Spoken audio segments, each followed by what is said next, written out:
تعالوا نحضر أطيب بيتزا بالبيت. وإذا الفيديو عجبكم لا تنسون تحطون لنا لايك وتعليق حلو. هسه نقول بسم الله ونبلش. يا بنجيب كوب من المي ونضيف ملعقة أكل خميرة، ملعقة أكل شكر، ونجانس المكونات ونخليه 10 دقائق على صفحة يتفاعل. بعدها نجيب 4 أكواب من الطحين وننخلهم زين. وبعد ما كملنا نرجع نضيف الكوب اللي سويناه فوق العجين.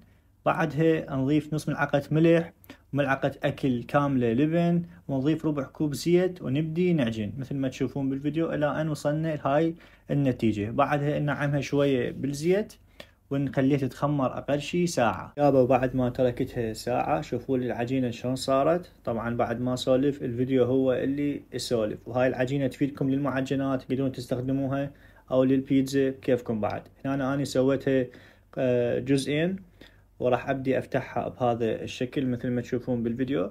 بعد ما افتحتها هنا عندي كاتشب وخليت صلصة الفلفل البارد، وبعدها ضفت فطور وريحان ودخلتها للفرن 5 دقائق وطلعتها ضفت الجبن حتى لا يحترق عندي، ودرجة الفرن 220 فوق وجوا. تقريبا اخذت عندي ربع ساعة. صارت عندنا بهذا الشكل. طبعا ما تشكم طعمها كلش طيب، انصحكم تجربوها. واذا الفيديو عجبكم لا تنسون تحطون لايك وتعليق حلو وشاركون الفيديو لاصدقائكم، ومع السلامة.